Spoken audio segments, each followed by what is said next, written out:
Besoin de changer d'air? Oui, mais avec Green Cool, c'est le revendeur de référence de la marque Daikin. Des climatisations qui rafraîchissent en été et chauffent en hiver. Avec Green Cool, pas de soucis, nous nous déplaçons partout, dans les provinces de Liège, Namur et Luxembourg. Nous installons, entretenons et dépannons vos installations de réfrigération, climatisation et pompe à chaleur grâce à nos techniciens certifiés et éco-responsables. 080 77 13 27. Impact FM, l'inforégion avec Olivier Tomezzoli. Plus de 6 camions sur 10 présentaient de grosses défaillances techniques, bilan d'un nouveau contrôle ciblé poids lourd dans notre arrondissement. The Common, ils arrivent, 560 photos, 400 pages, un livre, une exposition pour se replonger dans la grande histoire du 10 mai 1940. Et on parle championnat du monde de trail et cyclisme aussi dans ce journal. Mercredi 17 septembre, le développement des titres de l'info de l'arrondissement, présentation Olivier Tomezzoli.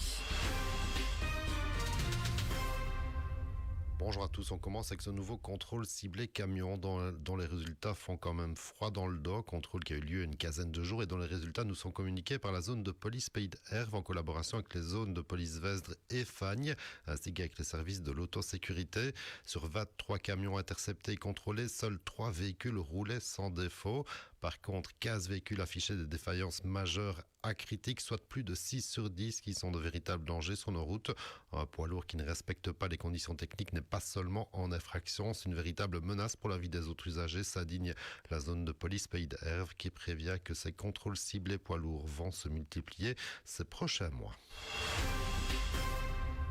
Gros plan sur un livre exceptionnel qui vient de sortir et que l'on doit à Guy Le Joly, historien amateur de la région, un livre sobrement intitulé The Common, ils arrivent et qui tourne autour de l'invasion allemande du 10 mai 1940.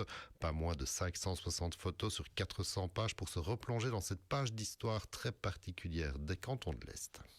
L'heure d'entrée en Belgique, c'est 4h35. Et alors là, toutes les colonnes défilent partout dans les rues des cantons. Il y en a dans toutes les rues. Et ça va défiler pendant une bonne semaine.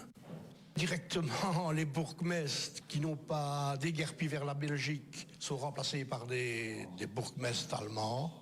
Et ils prennent possession vraiment de nos villages et de nos villes. Toutes ces photos, justement, que ces soldats ont pris là, elles sont vraiment inédites. Personne ne les connaît. C'est ça qui fait vraiment le charme de mon bouquin. Parce que les gens vont découvrir, même certaines de leurs villages, des vues d'avion, où on voit ces petits attelages qu'on dirait tous des fourmis sur les rues. C'est impressionnant. Et après l'invasion, c'est l'annexion purement et simplement de ces territoires des cantons de l'Est et l'enrôlement de force aussi. Et pour agrémenter la sortie du livre, une exposition des photos les plus emblématiques est organisée encore ce prochain week-end de samedi et dimanche, les après-midi, à la halle de Gretedar, siège de Malmedy Folklore, Société d'Histoire. C'est vrai que notre région a un passé vraiment assez unique. Hein.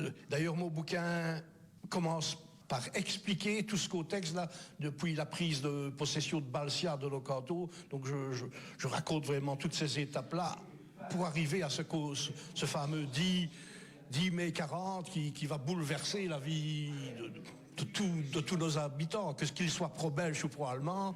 Les pro-belges se sont sauvés en Belgique et pour certains ils reviendront qu'après la guerre. D'autres reviendront quand même, ou sont restés quand même, mais il faudra bien se plier aux lois allemandes et être presque tous, comme mon papa, soldats allemands. Il est temps de tourner la page et il est grand temps d'en parler, parce que surtout, je dirais bien, les villages germanophones, ils sont un peu plus cool là, mais Malmedy, il y a encore toujours une certaine omerta qui veut cacher ça, alors que les faisceaux là, moi je ne veux accuser personne, parce que c'était comme ça. Et d'ailleurs, pourquoi les accuser? Ces gens-là, ils n'en pouvaient rien. Ils étaient seulement belges depuis 20 ans. Donc leur patrie, c'était l'Allemagne.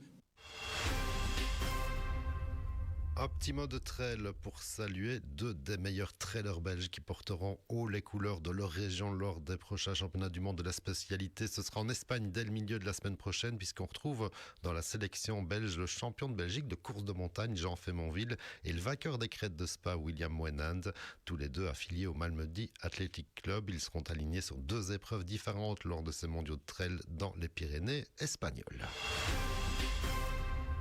Et enfin, les amateurs de la petite reine sont à la fête ce mercredi avec le Grand Prix de Wallonie qui prendra son départ depuis le centre de Dijon. La course dames à 11h10 et pour les hommes départ à 12h50 avec un passage du peloton professionnel dans le sud de l'arrondissement puisqu'après avoir gravi la côte de Trasanster, le peloton passera par Desny avant de faire la boucle par Stoumont à Tarnion avant la côte de Werbeaumont à Ferrières. Passage là vers 14h avant de filer vers la citadelle de Namur où sera jugée l'arrivée.